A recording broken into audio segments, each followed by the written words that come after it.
पे और मॉन्यूमेंट्स है जो कि आप देख सकते हो। ये है गाइस, ये भी एक जौहर कुंड है। आप जैसे देख सकते हो जौहर कुंड है। इसमें काफ़ी रानियों ने जौहर किया था। जब एक टाइम पे इल्तुतमिश ने इस फोर्ट पे हमला किया था तो जो उस टाइम की जो रानियां थीं उन्होंने यहाँ पे इस कुंड में पूरा जौहर किया था। बाद में इस कुंड का पानी यूज़ में लिया गया यहाँ पे सप्लाई करने के लिए। तो जो इल्तुतमिश ने जो वो टाइम पे जो फोर्ट पे अटैक किया था वो था कह सकते हैं कि 1232 AD का था, 1232 के अराउंड का था। तो वो टाइम पे इल्तुतमिश ने यहाँ पे हमला किया था और जो वहाँ उस टाइम की जो रानियाँ थी उन्होंने सब काफ़ी बड़ा जौहर किया था। देख सकते हो काफ़ी डीप होगा ये, अभी तो बहुत कम दिखाई दे रहा है बट वो टाइम पे काफ़ी डीप था। सीरियसली यार, कैसे वो टाइम पे ये सब चीज़ें हुआ करती थी। और बाद में इसका जो है पानी यूज़ करते थे लोग यहाँ पे। बाद में जब और भी डायनेस्टीज़ आई तो वो लोग उसका पानी का यूज़ किया करते थे। सो गाइस, वो जो छतरी आप देख रहे हैं वो भीमसेन राणा के डेथ के बाद बनाई गई थी। वहीं पे उनकी समाधि थी तो उनको एज अ रिस्पेक्ट जो उनके लोग थे उन्होंने इस तरह का यहाँ पे पूरा एक छतरी टाइप का बना दिया था उनके रिस्पेक्ट में, ताकि उनको आने वाले टाइम में लोग याद रखें। गाइस, ये जो भीमसेन राणा थे वो गौहत के राजा थे और जो गौहत एरिया था वो ग्वालियर से तकरीबन 35 किलोमीटर की दूरी पे था और वो एक जाट राजा थे और ये एक राजा को बहुत शक्तिशाली पावरफुल राजा के तौर पे देखा जाता था, क्योंकि इन्होंने उस ज़माने में मुगलों को हरा के इस किले पे तकरीबन 2 साल तक राज किया था और जिनका ड्यूरेशन था वो 1754 से 1756 तक था। और 56 में इनकी लड़ाई होती है मराठों से जिसमें इनकी मृत्यु हो जाती है, जिसके वजह से उस दिन था रामनवमी। और आज भी इन रामनवमी के दिन इस ग्वालियर फोर्ट के अंदर बहुत बड़ा सा एक मेला लगाया जाता है उनकी याद में।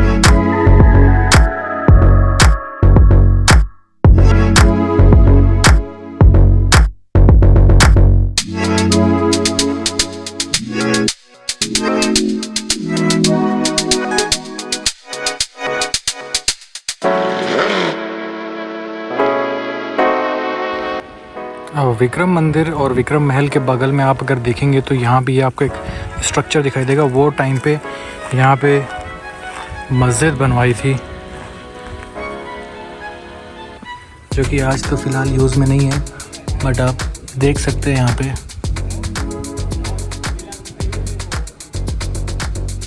जब मुग़लों का दौर आया था तो उन्होंने अपने हिसाब से यहाँ मस्जिद बनाई थी, तो उसको अभी कुछ इस तरीके से करा गया है। यार, इतनी डायनेस्टी और इतनी चीज़ें कैसे करते थे वो लोग, और आज जो है कोई भी पूछने वाला या जानने वाला कोई नहीं। ये है वीरान पड़ा हुआ है। काफ़ी पॉपुलर फोर्ट है ये। अगर आप देखोगे ग्वालियर का तो अभी भी काफ़ी लोग आ रहे हैं अंदर, अभी देखोगे, जबकि मैं इतनी जल्दी आ गया था और अभी भी लोग आ ही जा रहे हैं कंटिन्यू। देखो सामने से कंटिन्यू लोग ही लोग दिख रहे हैं यहाँ से, बाकी लोग तो अभी यहीं पे खड़े हुए अंदर जाने के लिए। गाइस देखो, यहाँ पे आपको सनराइज़ और सनसेट का पॉइंट मिलेगा। ये सामने यहीं से सनराइज़ होता है और सनसेट भी यहीं पे होता है।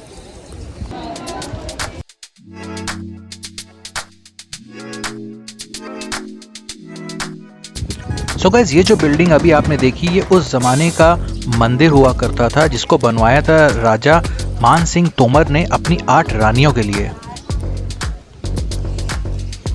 और इस बिल्डिंग की लोकेशन एग्जैक्टली जैसे ही आप इस ग्वालियर फोर्ट के कैंपस के अंदर एंटर करेंगे तो जो सबसे पहली बिल्डिंग आपको दिखेगी वो यही बिल्डिंग दिखेगी जो कि उस ज़माने का मंदिर हुआ करता था।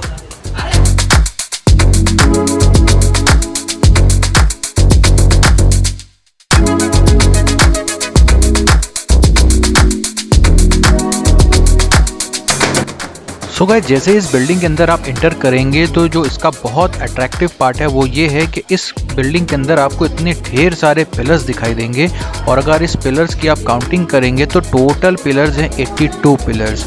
ये जो पूरी बिल्डिंग है इसी के सपोर्ट पे खड़ी हुई है, जैसे कि आप अभी देख रहे हैं। और ये जो पूरा का पूरा आपको जो ये पिलर्स के जो स्टोन्स हैं वो काफ़ी ज़्यादा हैवी और काफ़ी ज़्यादा वेट वाले होंगे, जैसे कि आप अभी देख रहे हैं। मुझे नहीं पता कैसे वो टाइम पे लोग किया करते थे ये सब चीज़ें, क्योंकि उनके पास तो इस तरह की कोई फैसिलिटीज़ नहीं होती थी बनाने के लिए कंस्ट्रक्शंस की, जैसे कि आज हमारे पास है। और ये भी कहा जाता है कि जब मुग़लों का दौर आया इस ग्वालियर फोर्ट के ऊपर तो इस बिल्डिंग को वो एज अ जेल घर यूज़ किया करते थे। और कहते हैं कि उस एक ज़माने में जब वहाँ पे राजा टैक्स नहीं दिया करते थे तो यहाँ पे उन राजाओं को कैद किया जाता था। और एक बहुत इंटरेस्टिंग फैक्ट आपको दिखाता हूँ, जो ये पिलर्स हैं उन पिलर्स में ही उन राजाओं को बांध के रखा जाता था। जैसे कि अभी आप ये देखेंगे, ये जो यहाँ पे आपको छोटे छोटे बॉक्स दिखाई दे रहे हैं, तो यहाँ पे उन बॉक्स के अंदर होल्स के अंदर जो है वो जो चेन होती थी उसके जो कुंडे होते थे वो फंस जाते थे और उनको इस तरह से मुंह सामने करके और दोनों हाथ पीछे करके बांधे जाते थे ताकि वो पीछे घूम ना सके। और जो कुंडे होते थे लकड़ियों के वो यहाँ इसमें फंस जाया करते थे। तो कैसे वो लोग उस टाइम पे सोचते थे यार, इस तरह की टेक्निक आप सोचो, ताकि वो राजाओं को बांधे भी हुए हैं और वो कुछ कर भी नहीं पा रहे हैं। और इससे लगा हुआ ही साथ अब अगर आप देखेंगे तो यहाँ पे एक स्टेप वेल है जो कि उस ज़माने रेन हार्वेस्टिंग के तौर पे यूज़ किया जाता था। जैसे कि आपको पता ही है कि वो ज़माने में पानी की किल्लत भी होती थी और ये पहाड़ पे था, तो यहाँ पे रेन हार्वेस्टिंग करना बहुत ही ज़्यादा ज़रूरी था। और इस स्टेप वेल को जैसे कि आप देख रहे हैं तो अपना आपको याद होगा जो पुराना संसद भवन है, जो अपना पार्लियामेंट है पुराना वाला, उसकी डिज़ाइन कुछ इसी तरह की डिज़ाइन है आप अगर गौर से देखेंगे। और एक टाइम पे यहाँ पे राजा अपना नहाया भी करते थे, जब राजा यहाँ पे रहते थे तो यहाँ पे इस स्टेप वेल को एज अ नहाने के तौर पे भी यूज़ किया करते थे। सो गाइस, मान सिंह तोमर की 9 रानियाँ थीं। 9 में से 8 रानियाँ जो थीं वो इस महल में रहा करती थी मान सिंह तोमर के साथ। और जो 9वीं रानी थी उनका नाम था मृगनयनी, जिनके लिए मान सिंह तोमर ने एक अलग से एक महल बनवाया था, जिस महल का नाम था गुजरी महल। जो मृगनयनी थी वो राजा मान सिंह की सबसे फेवरेट रानी थी, इसी वजह से उन्होंने उनका जो महल है वो अलग से बनवाया था। जब राजा मान सिंह ने उनसे शादी करने का प्रपोज़ल दिया, क्योंकि उनको काफ़ी अच्छी लग गई थी, काफ़ी खूबसूरत थी वो, तो जिसके वजह से उन्होंने 3 शर्त रखी। जो मृगनयनी थी उन्होंने 3 शर्त रखी। पहली शर्त ये थी कि मैं लड़ाई में आपके साथ जाऊंगी।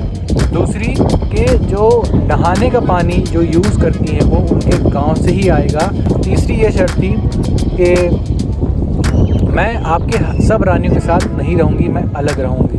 क्योंकि क्या था कि जो बाकी जो रानियाँ थीं वो राजपूताना रानी थीं और ये जो मृगनयनी थी वो गुजर जाती थी। और उसके साथ अगर हम बात करें तो वो पर्दा नहीं करती थी, बाकी जो रानियाँ थी वो पर्दा करती थी। इस वजह से उनका ये कहना था कि मैं बाकी रानियों के साथ नहीं रहूँगी। तो इसलिए राजा मान सिंह ने उनके लिए गुजरी महल नीचे बनवाया, इस पहाड़ी के नीचे।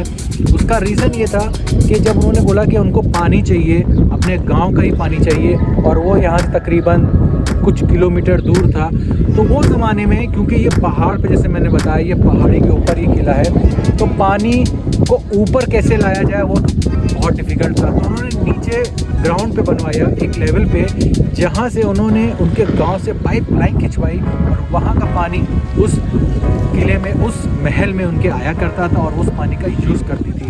आज के टाइम पे आप अगर जाना चाहें तो कुछ है नहीं बहुत ज़्यादा महल के अंदर। सो गाइस, ये था हमारा पूरा ग्वालियर फोर्ट का ब्लॉग। आई होप आपको अच्छा लगा। लाइक शेयर सब्सक्राइब जरूर कीजिएगा। आपने देखा ही होगा, लाइक शेयर सब्सक्राइब ज़रूर कीजिएगा, भूलिएगा नहीं। और अब चलते हैं अपनी नेक्स्ट डेस्टिनेशन के लिए, इस ग्वालियर के जो काफ़ी ज़्यादा फेमस है। जब मैंने सर्च किया तो मुझे भी नहीं पता था, मुझे बड़ी हैरानी हुई। यस, चलो चलते हैं अब तानसेन के मकबरे पे। वही तानसेन जो अकबर के 9 रत्नों में से एक थे।